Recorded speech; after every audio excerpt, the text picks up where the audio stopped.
जिस शख्स ने नाजरीन हज़ारों से ज़्यादा लोगों को तैयार किया, जिस शख्स ने पाकिस्तान का नाम रोशन किया, 28 से ज़्यादा गोल्ड मेडल हासिल किए, एक बुर्ज पाकिस्तान के लिए लेकर आए, आज वो शख्स 40,000 की तनख्वाह पाने के लिए दर बदर की ठोकरें खा रहा है। मेरी 65 साल उम्र हो गई है। आप मुझे बताएं कि आज मैं क्या मजदूरी करता अच्छा लगता।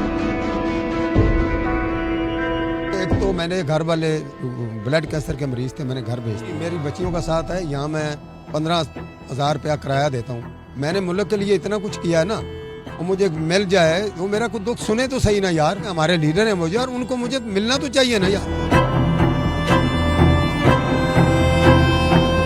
अगर मेरे मुल्क को मेरी जरूरत है तो मैं आज भी जान देने के लिए तैयार हूँ। आज मुझे मेरे वजन पे आज कुश्ती करवा लें, इंशाल्लाह मैं पाकिस्तान का झंडा नीचे नहीं आने दूंगा। नाज़रीन, मैं हूं ज़ोहैब हाशमी और आप देख रहे हैं इस वक्त न्यूज़ अलर्ट। नाज़रीन, आज मेरे साथ जो शख्सियत मौजूद है, अगर कहूं कि पाकिस्तान के हीरो हैं, कम ना होगा। मोहम्मद बूटा साहब, जिन्होंने पाकिस्तान में कबड्डी और कुश्ती के लिए जो है कई गोल्ड मेडल जीते और उसके साथ बुर्ज भी हासिल किया। आज कस्मा पुरसी के आलम में ज़िंदगी गुजार रहे हैं। इनसे बात करते हैं कि क्या वजह है कि इतनी मेहनत मुशक्क़त के बाद जीते गए मेडल पाकिस्तान का नाम रोशन किया और आज उन्हीं मेडल्स को फ़रोख्त करने को तैयार हैं। अस्सलाम वालेकुम। वालेकुम सलाम। कैसे मिजाज है? अल्हम्दुलिल्लाह, अल्लाह का करम, शुक्र है। मुझे ये बताइएगा कि ये इतने मेडल ज़ेबतन कर रखे हैं, इसके अलावा जो मेडल्स जीते थे, बुर्ज भी था आपके पास, वो फ़रोख्त करने को तैयार हैं, क्या वजह? मैंने गुर्ज इसलिए बेचा है कि बिल 80,000 रुपये आ गया था। आप बताएं कि जब इतना इतना बिल आ जाए और सैलरी ना हो, 1.5 साल हो गया कि हमें सैलरी नहीं मिल रही है। पंजाब हुकूमत, पंजाब स्टेडियम वाले जो है ना, हमें वो तनख्वाह ही नहीं दे रहे हैं। आप बताएं कि जब 1.5 साल आदमी की सैलरी ना मिले और उससे जो जॉब भी छीनी जाए, आप बताएं कि हम क्या करें। अच्छा, जॉब से फारग कर दिया है? वो कहते हैं जी हमने जॉब से फारग कर दिया, जो कि हमारे पास लेटर है। अभी इन्होंने हमें ये बता दिया कि 1.5 साल के बाद कहा जी हमने आपको फारग कर दिया। आप बताएं, हमने कौम और मुल्क के लिए इतना कुछ किया है, आज अगर जॉब छीनी जाए तो आप बताएं हम अपने बच्चों को क्या करें। 1.5 साल तक तनख्वाहें रोकी रखी और उसके बाद बता दिया कि आपको फारग कर दिया। हाँ जी, हमने आपको फारग कर दिया। और वजीर खेल के पास मैं 50 दफ़ा चला गया हूँ, कहता जी हमें तो वो गवर्नमेंट पैसा नहीं दे रही, हम क्या करें। और वजीर आला के पास 50 दफ़ा उसके दफ्तर में चला गया हूँ, कहते हैं कि वजीर आला मुलाकात हुई नहीं। वो पुलिस वाले कहते हैं जी हमारी नौकरी चली जाएगी, हम क्या करें। क्या फिर यही करना है कि गुर्ज तो हमने बेच दिया है। अभी हमने ये मेडल जो है मुल्क के लिए हमने इतना मेहनत और मशक्क़त से हमने कमाए हैं, हमने मुल्क का नाम रोशन किया है, तो फिर यही है कि हम अपने मेडल ही बेचेंगे। हम मांगना थोड़ा है, ये तो हमारा हक है ना वज़ीर आला को मिलना, वज़ीर आज़म को मिलना। हमारे वज़ीर इतने इतने अमीर हैं, इतने इतने, ये नहीं है कि हम मांगते हैं, हमें मिलना चाहिए उनको कि आपने कौम और मुल्क के लिए इतना कुछ किया। क्या ख्याल है कि हमारा हक नहीं है? एक मेडल लेकर आया लड़का, उसको इन्होंने 10 करोड़ रुपया दे दिया है। आप बताएं ये कौन सा तरीका है कि हमने 28 मेडल हमारे पास हैं। अच्छा, कुल तादाद 28 है जो हासिल। 28 मेडल है मेरे पास। किन किन मुल्कों में जाके खेले? चाइना, कनाडा, तमाम पाकिस्तान नेशनल जो जितने भी मेडल हैं मेरे पास 28 हैं। आप बताएं कि ये कौन सा तरीका है कि एक आदमी जो है अपने बच्चों को हम क्या करें। और इन 28 मेडल्स में कितने गोल्ड हैं, कितने सिल्वर हैं? ये तमाम, ये देखें तमाम गोल्ड ही है मेरे पास, अल्लाह का रहमत है। ये मेरी माँ की मुझे दुआ थी कि मैंने गोल्ड ही लिया है, सिल्वर नहीं लिया है, अल्लाह की रहमत है। लेकिन बात यह है कि आज भी मैं कौम और मुल्क के लिए अपनी जान देने के लिए तैयार हूँ। अगर मेरे मुल्क को मेरी ज़रूरत है तो मैं आज भी जान देने के लिए तैयार हूँ। लेकिन मुझे दुख है इस चीज़ का, आज मुझे मेरे वज़न पे आज कुश्ती करवा लें, इंशाल्लाह मैं पाकिस्तान का झंडा नीचे नहीं आने दूंगा।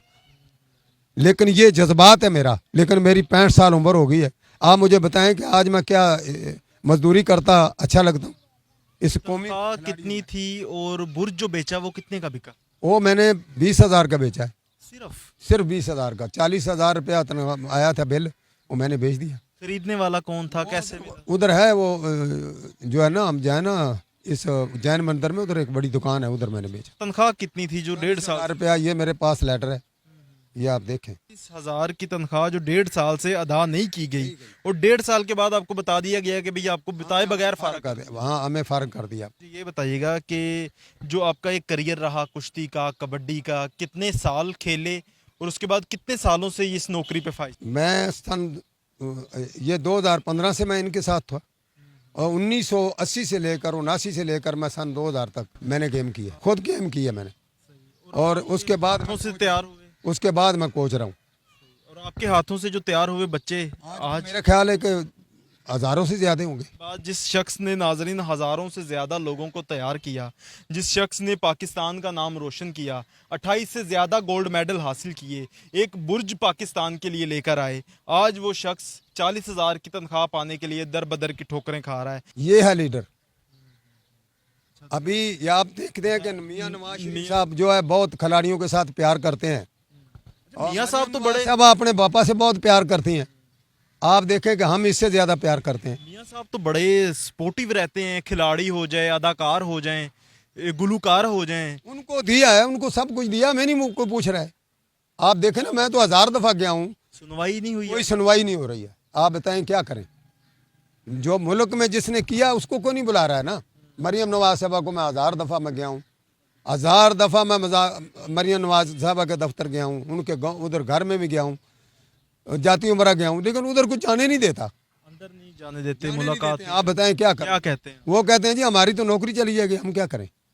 पुलिस वाले, सिक्योरिटी जी पुलिस वाले, सिक्योरिटी वाले, वो कहते हैं जी हमें तो इजाज़त नहीं है। मैंने कहा यार वो तो अब खिलाड़ियों की इज्जत करती हैं, वो कहती हैं कि मैं खिलाड़ियों के लिए बहुत कुछ कर रही हूँ। वो कहते हैं है ज़रूर कहती हैं, लेकिन भाई हम क्या करें, हमारी नौकरी का मामला है, से जाने नहीं दे सकते। नहीं देते हैं। ये अच्छा, अगर आपको जो है वजीर आला पंजाब जो है मरीम नवाज साहिबा से मुलाकात का मौका मिल जाता है तो क्या अर्ज करेंगे, उनसे क्या डिमांड? मैं उनसे यही मेरी डिमांड है कि एक तो मैंने घर वाले ब्लड कैंसर के मरीज थे, मैंने घर भेज दिया और घर भी नहीं रहा। जी मेरी बच्चियों का साथ है, यहाँ मैं 15,000 रुपया किराया देता हूँ और बिल आ जाता है 30-30 हज़ार रुपया, 20-20 हज़ार रुपया। अब मैं तो उनको यही कहना चाहता हूँ कि मुझे घर दे, मैंने मुल्क के लिए इतना कुछ किया है ना, वो मुझे मिल जाए, वो मेरा कुछ दुख सुने तो सही ना यार। मैं तो फिर भी उनको दुआएं देता हूँ, अल्लाह ताला उनको महफूज रखे, अल्लाह ताला रहमत करे। लेकिन बात यह है कि हमारे लीडर हैं मुझे, और उनको मुझे मिलना तो चाहिए ना यार। अच्छा, गुजर बसर कैसे हो रहा है अब? तनख्वाह यतीम खाने में जाता हूँ, उधर वो हमारे आपको पता है कि मजदूरों के साथ मजदूरी करते हैं, तो 1200 रुपया शाम को लाते हैं, बच्चों की रोजी कमाते 1200 दिन में कमाते हैं, गुजारा हो रहा है? हाँ, क्या करें फिर?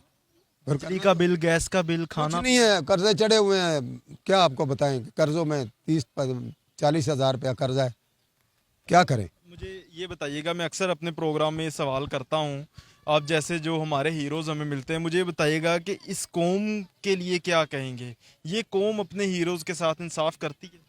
मैं तो ये करूँगा कि जो बंदा अपने आप पे फ़ख्र करता है ना, मैं अपने मुल्क और कौम के लिए करूँगा। जब आप कौम और मुल्क के लिए करते हैं तो कौम और मुल्क उस वक्त पूछती है, जब तक आप गेम करते हैं उसके बाद कोई नहीं पूछता है। अपनी जवानी मत बर्बाद करें। जो देख लें, अगर मैंने अपनी जवानी बर्बाद की, आज कोई मुझे नहीं मिल रहा है। आप देखें ना, ये तो हर आदमी का चाहता है, मैं उस्ताद हूँ जवानों का, मैं उसको कहूँ कि आप भाई गेम ना करें, ये तो गलत है। ये गलत होगा ना, मैं कहूँ कि गेम ना मुल्क के लिए करें, लेकिन वो मेरी तरफ ज़रूर देखें कि ये क्या हो रहा है। ये हमारा मुल्क है ना, हमारा हक है, हमें इनको मिलना चाहिए। अल्लाह ताला इनको सलामत रखे, अगर मेहरबानी अगर वो मिल जाएं तो। अच्छा, मुझे ये बताइएगा कि हुकूमत के लिए, देखने वालों के लिए क्या पैगाम देना चाहते हैं? सर मैं तो हुकूमत के लिए ये कहता हूँ कि हम वतन के खिलाड़ी हैं, कौमी खिलाड़ी हैं। हम इस वतन का हम सरमाया हैं, जो समझता है उसके लिए सरमाया है। हम अभी भी जवानों को ट्रेनिंग देते हैं, अभी हम भी तैयार हैं, आज भी हम ट्रेनिंग देने के लिए तैयार हैं, अपनी कौम और मुल्क की खिदमत कर रहे हैं। हमारी 65 साल उम्र हो गई है, मेरी 65 साल उम्र होगी इसी मामले में, और कौम और मुल्क की खिदमत कर रहा हूँ। लेकिन आज मुझे मुल्क की ज़रूरत है, आज मुझे लीडरों की ज़रूरत है, मुझे नहीं मिल रहे हैं। आप बताएं मैं क्या करूं? बिल्कुल नाज़रीन, हमारे साथ मोहम्मद बूटा साहब मौजूद थे, जिन्होंने गुज़िश्ता कई सालों से जो है पाकिस्तान के लिए खिदमात सरअंजाम दी। 28 गोल्ड मेडल जीत कर आए, बुर्ज जीता, लेकिन जिसको अब फ़रोख्त कर चुके हैं। तंगदस्ती का ये आलम है कि अपना जो मकान था वो भी नहीं रहा, कर्ज़ों के नीचे दबे हुए हैं। वज़ीर आला पंजाब से मिलने की कोशिश कर रहे हैं, लेकिन अभी तक सुनवाई नहीं हो रही। वज़ीर आला हाउस के चक्कर लगाते हैं, लेकिन खाली हाथ जो है वो पलट आते हैं। उम्मीद आज भी ज़िंदा है कि इस कौम के लिए इतना कुछ किया, ये कौम आज भी जो है उनको उसका बदला ज़रूर देगी। आज भी इस कौम के लिए पुरइत्माद हैं कि दोबारा खेलने का मौका मिला, दोबारा पाकिस्तान का नाम रोशन करने का मौका मिला तो ज़रूर करेंगे। आज भी पुरइत्माद हैं कि इस कौम के नौजवानों को अगर तैयार करने का मौका मिला तो ज़रूर करेंगे। एक उम्मीद आज भी जिंदा है इस शख्स के अंदर, और जिस तरह से कस्मा पुरसी के आलम में ज़िंदगी गुजार रहे हैं, हमारी दुआएं और नेक तमन्नाएं इनके साथ हैं। इसी के साथ मुझे दें इजाज़त। अल्लाह निगहबान।